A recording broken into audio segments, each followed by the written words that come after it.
अस्सलामुअलैकुम। आज का हमारा टॉपिक है cellular adaptation and aberrant cell growth part 2। Objectives हमारे वही हैं। Next, normal cell. Cells are the smallest functional unit of the body. They contain structures that are unusually like those needed to maintain total body function.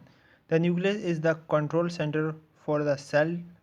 It contains most of the hereditary material. किसमें होता है? Nucleus के अंदर. The organelles which are analogous to the organ of the body are contained in the cytoplasm. Cytoplasm में सारे organelle होते हैं cell के. The cell membrane encloses the cell and provides for intracellular and intercellular communication, transport of material into and out of the cell. जो उनकी cell membrane होती है उनसे जो बाहर चीज़ जाती हैं जो उनके अंदर जाती हैं वो ये कंट्रोल करके रखते हैं क्या? Cell membrane. Nucleus containing chromosomes made of millions of genes. Normal cell किस तरह हमारे पास यानी कि डिवाइड होता है, किस तरह बनता है? सबसे पहले तो G1 फेज़ आता है जिसमें ग्रोथ होती है. S फेज़ जिसमें DNA सिंथेसिस होती है. S2 phase growth and preparation for mitosis होती है. और फिर M फेज़ यानी कि माइटोसिस होती है, सेल डिवीजन जिसमें हम लोग देखते हैं. अगर डायग्राम में हम लोग देखें तो G1 phase cellular contents excluding the chromosomes are duplicated और सेल साइकिल अरेस्ट. यहाँ पे फिर ये इंटरफेस हमारे पास आता है S phase. Each of the 46 chromosome is duplicated by the cell. और फिर उसके बाद G2 phase the cell double checks the duplicated chromosome for error making any need repairs. यहाँ पे इनको अगर कोई इनमें डबल चेक करते हैं, अगर कोई इनमें एरर आई होती है तो उसको सही रिपेयर करते हैं. फिर उसके बाद हमारा माइटोसिस होती है जिसकी वजह से एक सेल से दो सेल्स बन जाते हैं. से ये भी एक पिक्चर दी है कि किस में हमारे पास यानी कि माइटोसिस में हमारे पास पहले इसमें यानी कि थोड़ा और डिटेल में बताया गया. प्रोटीन सिंथेसिस G1 में होती है, सेकंड में DNA रिप्लिकेशन और G2 में फाइनल प्रोटीन सिंथेसिस. और फिर यानी कि M फेज़ में या चेक पॉइंट से गुजर के फिर माइटोसिस में चला जाता है जिसको कहते हैं प्रोफेज़ में चला जाता है. प्रोफेज़ में क्या होता है कि जिन सेल के अंदर जो न्यूक्लियर मेम्ब्रेन होती है वो डीजेनरेट होने लगती है और जो सेंट्रोमेर होते हैं वो दोनों अपोजिट साइड में जाने लगते हैं और जो इनके बीच में DNA होता है वो क्रोमोसोम्स बन जाते हैं. और फिर मेटाफेज़ में वो लाइन अप हो जाते हैं और स्पिंडल फाइबर उनको कैच कर लेते हैं. और एनाफेज़ में यानी कि वो स्पिंडल फाइबर उनको क्रोमोसोम्स को अपनी तरफ खींच लेते हैं. और टीलोफेज़ में यानी कि उनके जो साइटोकाइनेसिस का मतलब ये है कि उनका साइटोप्लाज्म डिवाइड हो रहा है यानी कि एक सेल का दो सेल्स के साइटोप्लाज्म यानी कि उनका यहाँ पे टीलोफेज के अंदर जो उनकी न्यूक्लियर मेम्ब्रेन होती है वो रीजनरेट हो जाती है. और साइटोकाइनेसिस का मतलब यही है कि उनकी जो साइटोप्लाज्म है वो डिवाइड हो जाता है बीच में, तो उसकी वजह से दो सेल्स बन जाते हैं. अब इनको हम लोग देखते हैं कि क्या क्या इनमें होता है. Cell cycle show different stages the cell go through. They are given different names. M phase when cell division occurs कि जब सेल डिवीजन यानी कि सेल एक से दो जब बनता है. Formation of two identical daughter cells जिसमें दो डॉटर सेल बन जाते हैं. G1 phase in which the cell prepare themselves for next division. All the organelles prepare themselves for next cell division. जिसमें जो उसके ऑर्गेनल होते हैं वो सारे सबको तैयार करते हैं डिवाइड होने के लिए. S phase DNA replication in order to distribute our genetic material uniformly in daughter cell. First we double our DNA amount. If we not double DNA then it produce haploid cells which is not good. For that will result meiosis. haploid cells बचने के लिए उसको क्या कहते हैं? Single cell करते हैं, double layer diploid करते हैं. यहाँ पे हैप्लॉयड अगर करेंगे तो वो मेयोसिस में चला जाएगा, यहाँ पे डिप्लॉयड होता है. फिर G2 phase DNA are checked for errors. If not checked, one error could lead to next generation. क्या अगर इनको चेक नहीं किया जाएगा तो नेक्स्ट जनरेशन को कोई जो कि हम लोग कहते हैं एबनॉर्मल हो जाएगा या उसका म्यूटेशन हो जाएगी. जीरो फेज में when does cell decide increase in size. Why cell divide? Cell क्यों डिवाइड होते हैं? Development of multicellular organism from fertilized egg. Cell replacement is multicellular organism की जिसमें सेल क्यों डिवाइड होते हैं? अगर कोई हमें चोट लग जाए वहाँ के सेल्स हमारे चले जाएं तो कहीं और से सेल थोड़ी आएंगे, हाँ वही सेल डिवाइड होकर न्यू सेल बनाएंगे तो वहाँ पे आएंगे हमारी स्किन के ऊपर। या डेवलपमेंट में भी काम आते हैं, जिस तरह ह्यूमन के बीच में अगर इंटरेक्शन होता है तो उनका बेबी पैदा होता है। Normal tissue renewal. Normal tissue renewal and repair involves cell proliferation, differentiation और एपोप्टोसिस। इन तीनों से क्या होता है? नॉर्मल टिश्यू रिन्यूअल होता है। प्रोलिफरेशन क्या होता है? Proliferation, cell proliferation is the process of increasing cell number by mitotic cell division, कि जिसकी वजह से इंक्रीज सेल नंबर होता है, किसकी वजह से? माइटोटिक डिवीजन, सेल डिवीजन की वजह से। In normal tissue cell proliferation is regulated to that the number of cell actively dividing in equivalent to the number dying और बीइंग शेड, कि जिसकी वजह से यानी कि जितने सेल मर रहे हैं उतने ही सेल नए बन रहे हों। Process of cell division in an inherent adaptive mechanism for cell replacement when old cells dies और additional cells are needed, कि जिसकी वजह से अगर ओल्ड सेल वो अगर डाई हो जाते हैं तो उनकी वजह से आते हैं, या अगर हमारे एडिशनल सेल्स या चाहिए होते हैं अगर रिपेयरिंग के लिए। सेल डिफ्रेंशिएशन क्या होता है? Cell differentiation is a process whereby proliferating cells become progressively more specialized cell type. This process result is a fully differentiated adult cell that has a specific set of structural, functional and life expectancy characteristics, कि जिसमें proliferation के बाद यानी कि उसको और ज़्यादा यानी कि और ज़्यादा फंक्शन जो करने लग जाता है, जो कि अडल्ट सेल यानी कि बन जाता है, और जो कि स्ट्रक्चर और फंक्शन और काम ज़्यादा करने लगे। फॉर एग्जांपल जैसे कि हमारे the red blood cell is a terminally differentiated cell that has been program to develop into a concave disc that function as a vehicle for oxygen transport and lives approximately 128 days, कि जिस तरह एक example दी गई है red blood cells की, कि वो जो डिफरेंशियल दूसरे यानी कि वो से बाकियों सेल से डिफरेंटली अलग हैं, डिफ्रेंशिएटेड हैं दूसरे सेल से, और उनको प्रोग्राम किया जाता है किस में? कॉन्केव डिस्क में, क्योंकि उनका फंक्शन होता है कि वो ऑक्सीजन को कैरी करते हैं, ट्रांसपोर्ट करते हैं, और उनकी लाइफ होती है 128 डेज, उसके बाद फिर न्यू बनते हैं। Cell differentiation. Body cells can be divided into 3 large groups, 3 group में लार्जली क्या कहते हैं सेल डिवाइड्स होते हैं बॉडी के।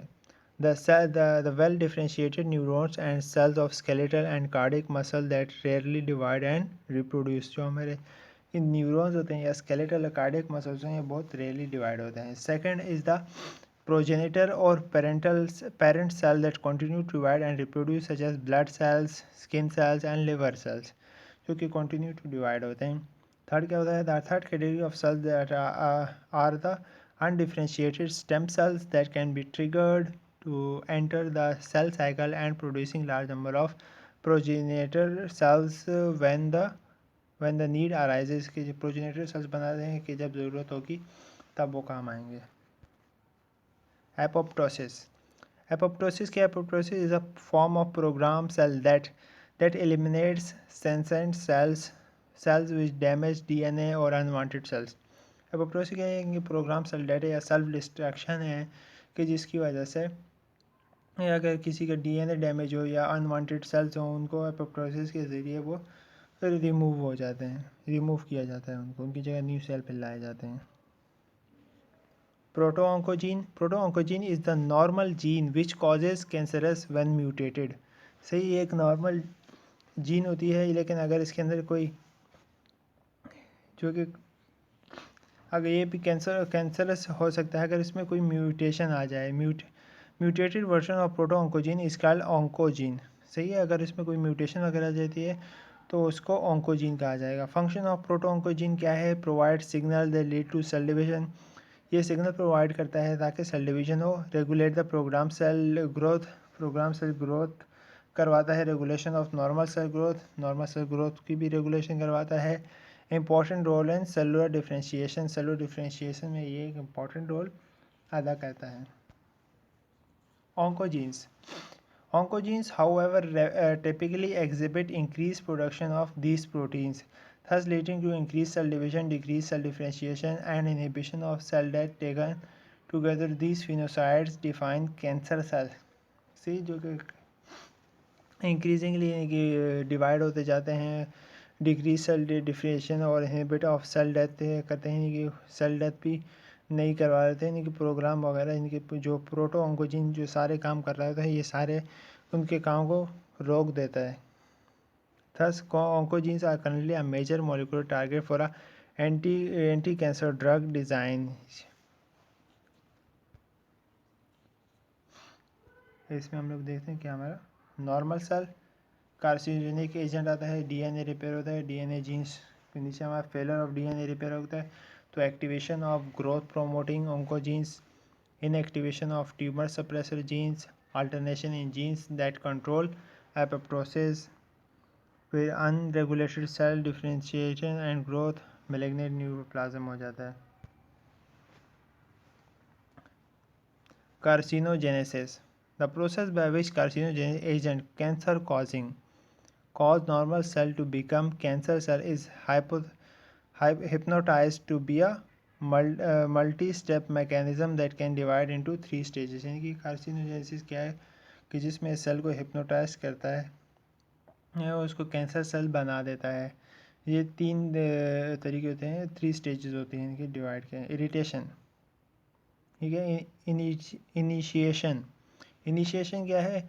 Involve the exposure of cells to appropriate doses of a carcinogenic agent that makes them susceptible to malignant transformation, susceptible transformation में change कर देता है। Promotion involve the induction of unregulated accelerated growth in already initiated cells by various chemical and growth factors. Promotion is reversible if the promoter substance is removed. Progression, the process whereby tumor cells acquire malignant phenotypic changes that promote invasiveness, metastatic competence, autonomous growth tendencies, and increased karyotypic instability. इसमें हमारा normal cell line है, उसमें carcinogenic agents, chemical, radiation, viruses जो कि DNA damage करते हैं और cell mutation करवाते हैं। और म्यूटेंट सेल्स का आप शेप देख सकते हैं कि किस तरह उसकी शेप चेंज है, क्योंकि उसमें म्यूटेशन आ गई है।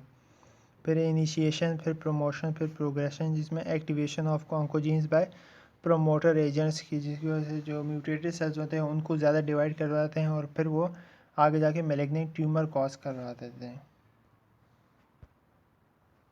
Neoplasia, neoplasia meaning new growth, and the new growth is called a neoplasm. Neoplasia का मतलब है न्यू ग्रोथ और न्यू ग्रोथ का मतलब है न्यूप्लाज्म।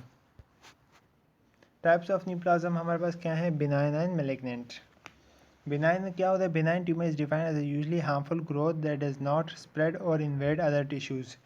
ये बिनाइन क्या है? यूजुअली एक हार्मफुल ग्रोथ है कि जिसकी वजह से ये किसी स्प्रेड तो नहीं होता है और दूसरे टिश्यूज़ को अफेक्ट भी नहीं करता। मैलिग्नेंट ट्यूमर वो है is defined as the harmful growth capable of spread and invasion of other tissue. There are 2 main types of malignant tumour. Malignant tumour वो है जो कि हार्मफुल ग्रोथ तो होती है इसकी, लेकिन स्प्रेड भी होता है और दूसरे टिश्यूज़ को अफेक्ट भी करता है, इन्वेजन यानी कि उनके अंदर कर देता है। और इसकी 2 मेन टाइप्स हैं, कार्सिनोमा एंड सैक्रोमा। कार्सिनोमा क्या है? Carcinoma refers to form of cancer. Carcinoma originates from epithelial tissue, squamous cell carcinoma, basal cells carcinoma, transitional cell carcinoma, यानी कि जिसमें कार्सिनोमा में क्या होता है कि उनको कैंसर सेल्स बना देता है, यानी कि कार्सिनोमा ओरिजिनेट्स, जो कि कार्सिनोमा कहाँ से ओरिजिनेट होता है? एपिथेलियल टिश्यू से। एग्जांपल दिए कि स्क्वामस सेल कार्सिनोमा अगर हो जाए। सैक्रोमा क्या होता है? Sarcoma originates in the connective tissue, जो कि कनेक्टिव टिश्यूज़ में होता है। या फिब्रोसार्कोमा, एग्जांपल जैसे फिब्रोसार्कोमा या ल्यूमायोसैक्रोमा या ओस्टियोसार्कोमा etc।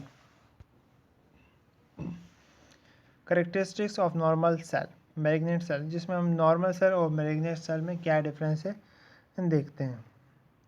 फर्स्ट हमारा आता है mitotic cell division leads to 2 daughter cells, कि किसकी तरफ लेके जाता है नॉर्मल सेल? 2 डॉटर सेल्स की तरफ।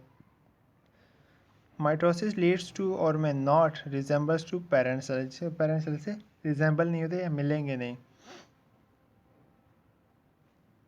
Cell appearance of same type, homogeneous in size, shape and growth.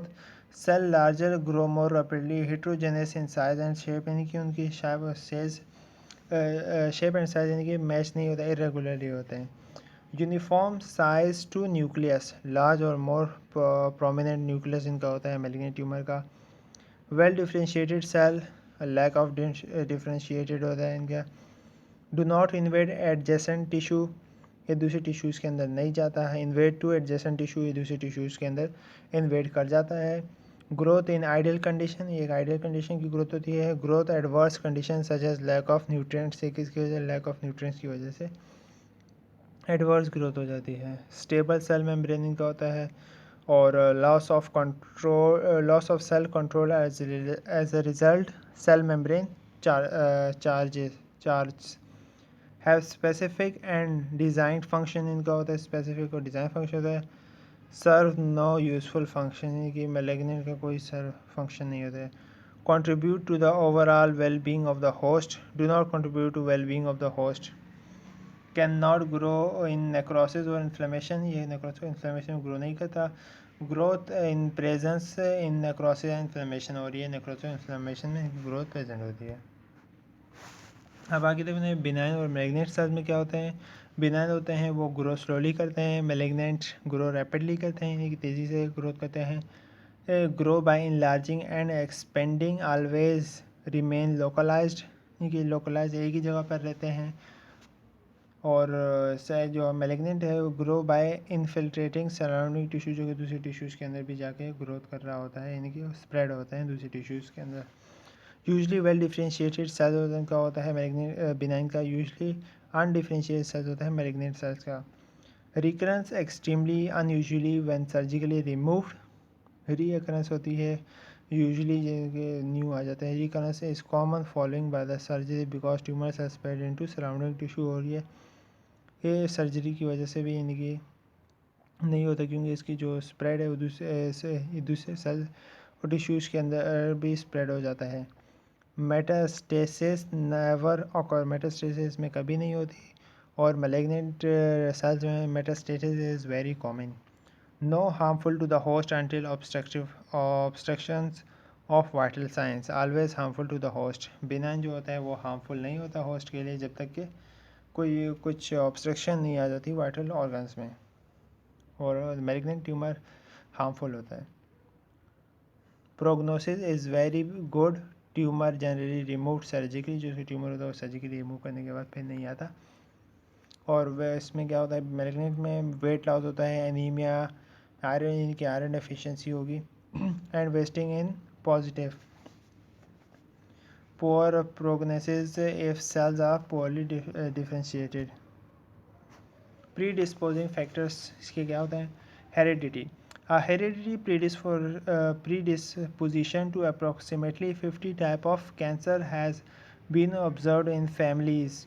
Breast cancer occurs more frequently in women whose grandmothers, mothers, aunt or sister also have experienced a breast malignancy, यानी कि ये ख़ानदानी बीमारी भी होती है जिसका ब्रेस्ट कैंसर की अगर उनके ग्रैंड मदर है, इनकी दादी को है या उनकी अम्मी को है या उनकी आंट को है या उनकी सिस्टर को है, ये तो उनको भी ब्रेस्ट प्रेगनेंसी हो सकती है। Hormones have received considerable research attention with respect to cancer of the breast, ovary and endometrium in women and of the prostate and testes in men, कि जिसमें हार्मोनल चेंजेस की वजह से भी हो सकता है। Immunological mechanisms में क्या था, there is sustainable evidence for the immune system practitioners in resistance against the progression and spread of cancer.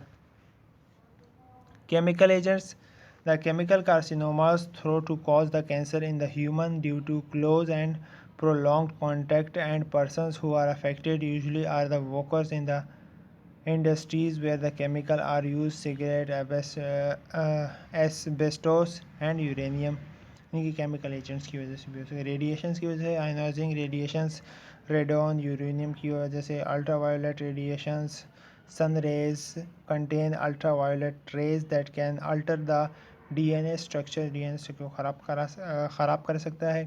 Basal और स्क्वैमस सेल कार्सिनोमा करवा सकता है। Virus, some viruses, DNA or RNA can induce malignant transformations. Hepatitis G virus cause the hepatocellular carcinoma of liver, या Epstein Barr virus cause the Burkitt's lymphoma, HIV cause the Hope's sarcoma।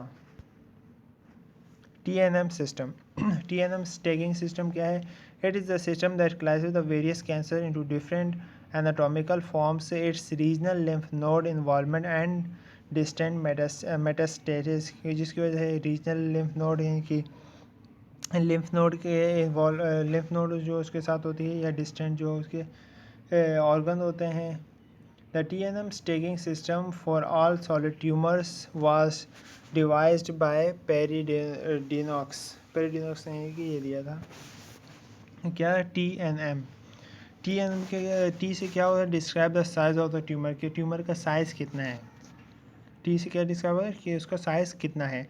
N से describes regional lymph nodes that are involved, जो इसके यानी कि करीब के जो lymph nodes हैं कितने उसके अंदर इन्वॉल्व हैं, वो किससे? एन से करेंगे। एम से describe distant metastasis.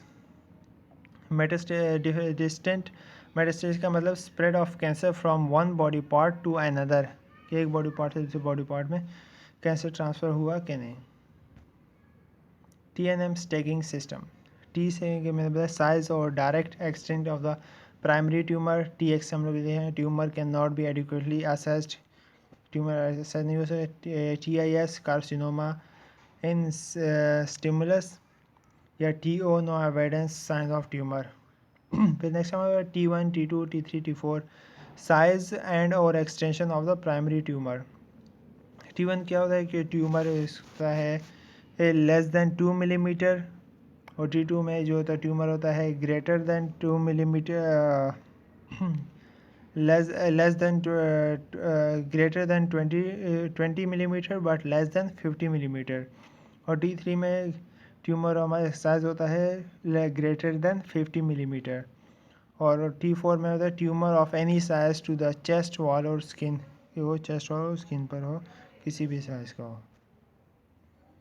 TNM staging system and का है degree of spread to regional lymph node, की रीजनल लिम्फ नोड में जो लिम्फ नोड होते हैं उनमें कितना स्प्रेड हुआ। NX लिखेंगे regional lymph nodes can not be assessed, के रीजनल लिम्फ नोड्स नहीं असेस की जाए, या N0 लिखेंगे no evidence of regional nodes metastatic. N1 में regional lymph node at some sites tumor spread to closest और smallest number of regional lymph nodes, यानी कि जिसमें जो उसके करीब के लिम्फ नोड होंगे वहाँ पे स्प्रेड होता है ये रीजनल लिम्फ नोड। N2 में क्या करेंगे? N2 क्या बताता है? Tumour spread to an extent between N1 and N3, यानी कि वो N3 में स्प्रेड के बिटवीन में है। और N3 में क्या? Tumour spread to more distant और नुमेरियस रीजनल लिम्फ, जिसमें हमें पता लगता है कि जो लिम्फ नोड से दूसरी लिम्फ नोड में या बहुत सारी रीजनल लिम्फ नोड में चला गया है। TNM staging system M presence of metastasis है कि नहीं, उनको भी हमें तीन सिले MX M0 M1।